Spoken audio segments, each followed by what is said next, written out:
Good morning. Welcome to Season 3, Episode 6 of Mindful Meditations on Art Jewelry.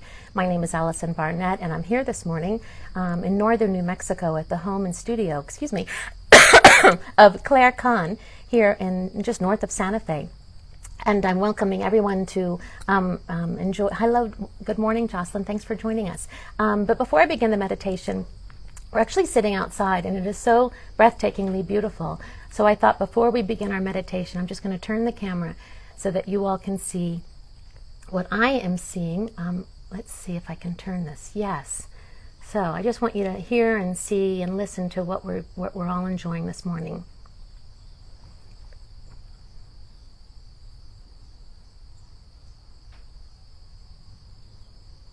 And you can hear the crickets, some of the birds, and I'm here this morning with Claire Kahn. Hi, Claire. Hi, Claire. So we're really excited to join Claire this morning here in her beautiful home in this beautiful setting. And part of this exhibition that we're starting is, yes, it is very beautiful, yes. This exhibition is called Where I Live. Yes. Where I Live. And it's mostly about, or I should say it is about, the migratory birds that come to this beautiful pond where Claire lives. Some of the birds live here year-round, and since Claire moved here in 2016, she has become enamored with her setting and the surroundings where she lives, and these beautiful and majestic birds who come and nest here at the pond and on this beautiful property. Again, I'm going to turn the camera. And then we're going to talk about these beautiful pieces. Claire Kahn is a maker, has studied many different disciplines, but one of the ones that we really celebrate here in the gallery are her works, as I turn the camera, that are crocheted Japanese glass beads with gemstones. And this whole collection that I have before me is from the Where I Live series about the beautiful birds. And although most of these pieces have already sold, there are a few that still remain, but it doesn't change how we feel about them and how stunningly beautiful they are. And I'm going to have Claire just tell us a little bit about these beautiful pieces. I'd like to actually start with the last piece that Claire made, and I'm going to turn the camera back to myself just for a moment, because it's the last piece that you made, Claire, and it's really unusual for you. Yes. And this one has these tin cones, and it's called Kingfisher. Yes. So can you tell us about this wonderful piece? Yes, so the kingfisher is a bird that comes here to the pond. It's one of my very favorite birds. He's not very big, but it's a very kind of muscular bird. It makes a really loud rattle sound when it flies over the pond. So I used these little tin cones, and I draped them so they kind of look like a fringe with the blue suede attachments. I hope you can all see that. They make a little rattly noise when you brush against them, or shake them, or hopefully as you wear them. And then the general color of the piece is after the bird, which the kingfisher is black and gray and white and blue. So those are the colors in the piece. It's fabulous. And so you've got the tin cones on half of the necklace. Yeah, I didn't want to put them on the whole thing because the proportion of rope to these cones, if you double it, then it kind of, they... Just the one I had it on. Yeah, so they kind of, it has a nice quality when you see two ropes and one of these rattly guys. And it's not heavy, which I love. No, I love that the cones tin are weighs tin. Nothing. And that beautiful exchange of color with this brighter blue suede just coming, and you've treated the suede like it's almost like a bead. You've crocheted in the line. Well, it's crocheted, so it's integral to the rope. It's not attached afterwards. Yeah. Oh, it's so fun. So this is Kingfisher. So you really took the idea of the sound, the wonderful sound that the kingfisher makes, and reimagined this in your necklace, having never done anything like that before. And I think it's really successful and fabulous. And it really is intended to celebrate my favorite bird, which is the kingfisher. The kingfisher. It's the finale, sort of this little series. Okay, so that was the last piece you made. Yeah. And this one is still available. But let's move on to what you have. I'm going to turn the camera. Okay. Let's move on to these fantastic pieces. So this first collection is Ibis. Yes. The Ibis only came here once, but it was a real event for me. He's a small bird. I mean, as you know, he's not a little bird. He's maybe about 14 inches, but he has this huge, long, curved beak. And the thing about him that's so spectacular is the color of his feathers, which are kind of iridescent, spectral color in brown. So it's all very rich and lots of color, but sort of in an iridescent way through the brown feathers on his body. I mean, It's you've very so pretty. beautifully captured that in this piece. It's one of my favorite pieces I think you've ever made. Oh, thank you, Yeah, Allison. I love it. And I love how it pairs with some of these other pieces. Yeah. And then this one, you've got garnet and opal. Right. And there's a bracelet that is of Garnet the same. and opal. Garnet and opal. So this, again, is part of that same collection. So you've got the metallic and Yeah. iridescence. Iridescent. So there's lots of color in it, but it's all mixed together in such a way and used to so that it appears kind of brownish, and then you see the color. And It's fabulous. yeah. And then this one is a short one, part of the Ibis collection with Yes. faceted tourmaline that you've Yes. crocheted with the glass beads. Right. It's fantastic. Most of those are sold, but the long necklace and the bracelet are still available. Yes. And available on our website at patina-gallery.com. And then we move on to this Raven. is the Raven. Thank you. And both of these are sold as well. Claire has such a following, and her collectors know that each piece is one of a kind and made with such care, love, and intention that they're just really can't wait for the next series. So this one has black diamonds every once in a while. Tell us about your Scattered. choice and why you paired these two together. Well, so they're both raven, but different in character. One is bolder with a kind of diamond pattern in it.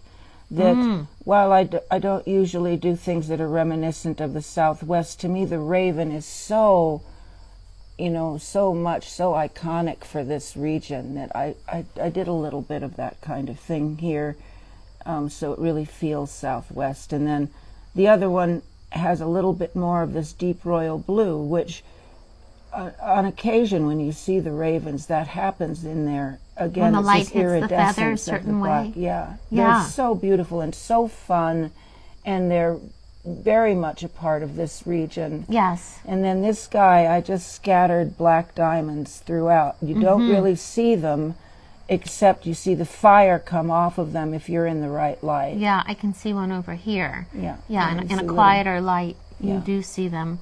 Gosh, Right. yeah, that royal blue is so beautiful. And then it shifts. So on one side it's more It's all royal, black. and then on the other side it's all black, just Right. as the bird would be Right.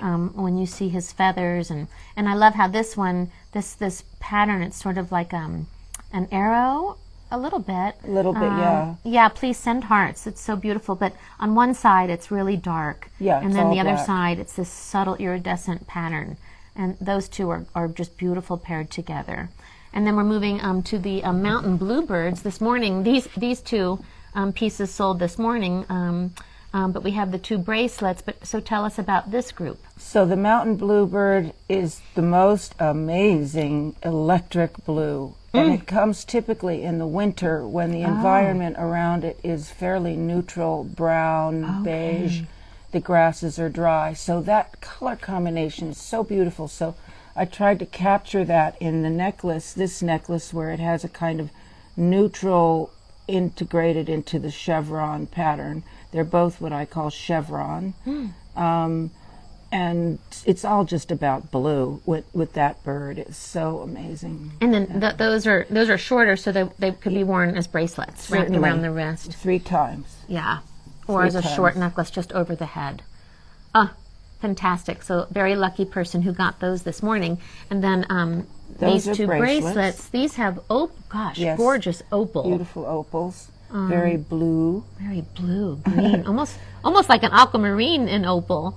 They're just, gosh, they're so pretty. So pretty. Yeah, that twinkle and that color is stunning.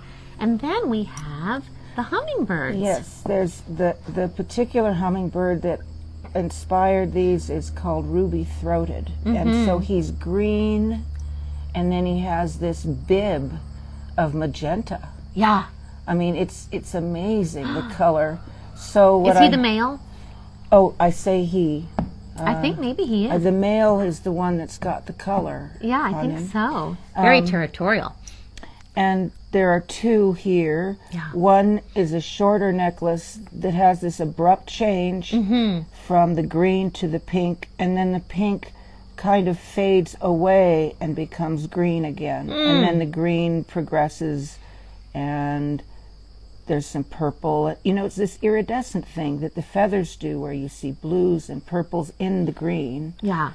And you can wrap this 3 times, makes a nice bracelet, or wear it as a necklace. And then there's also the longer necklace, which is a transition from green to pink, and then back out to green again. Oh, it's so beautiful. And it looks nice doubled. You could certainly wear that as a bracelet. Yes. Or you could, wear the shorter piece and all of them together. All of them like together, so. which is so breathtaking. And we saw a hummingbird this morning. I don't know if it was the ruby red, but the ruby throated, but he was out.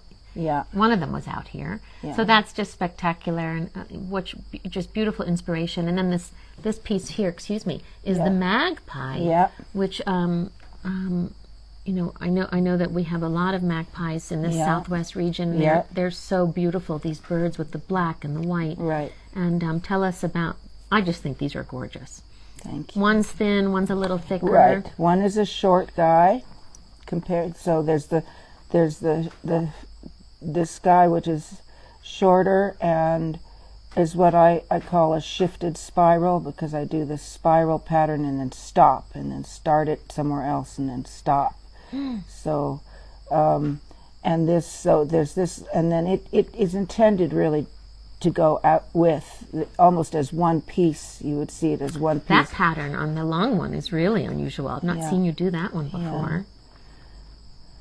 Oh, that's and there's gorgeous. A little bit of the cut steel in here to give a little bit of reflection. Rich. But these this go pattern together. Is so rich. And so those went together to a collector. Yes. Yeah.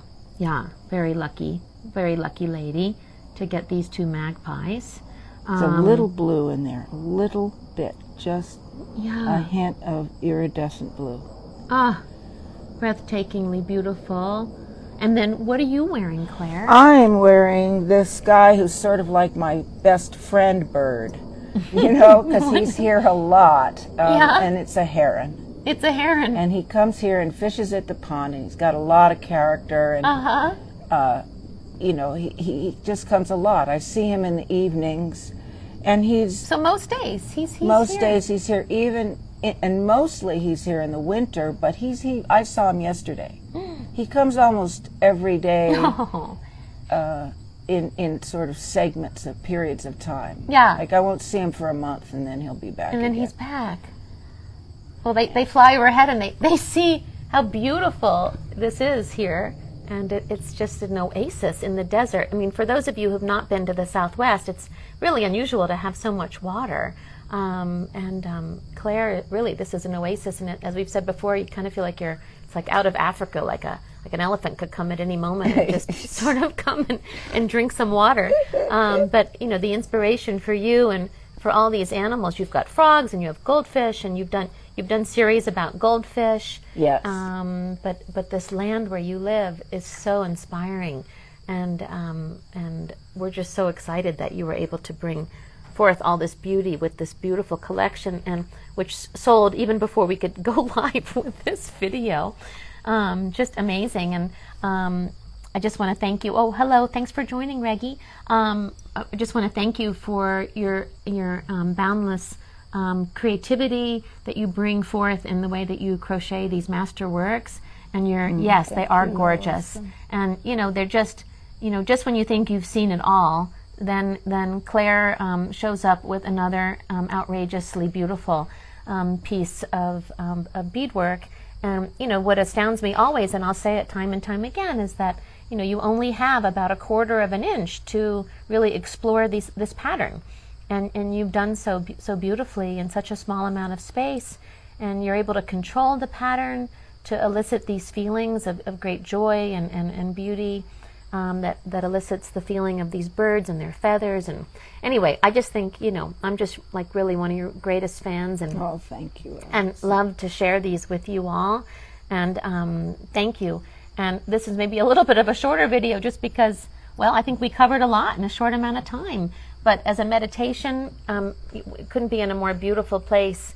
And I just want to thank everyone who joined us this morning. And if you can't visit with us in the gallery to see these pieces in person, or the ones that remain, I should say, please visit with us online at patina-gallery.com or on our social media channels on Instagram, and also, thank you, Jocelyn, and also Facebook and Twitter and Pinterest. And Jocelyn Montoya, who's joined the program, she'll be sharing more of these images with us all in the days to come. But it's just a beautiful setting and a beautiful place. Let me share it with Claire. And so thank you, Claire, for the magic that you bring every day to what you create. And stay tuned, everyone. Yes, this is a wonderful exhibition of where I live and the birds that migrate to the area, but there's more coming from Claire. She will continue to astound us, and it won't exclusively be beadwork. It might just be something else. So stay tuned to the website and to our announcements. And thank you all for joining us this morning, and have a soul-stirring, beautiful bird-like day. Bye.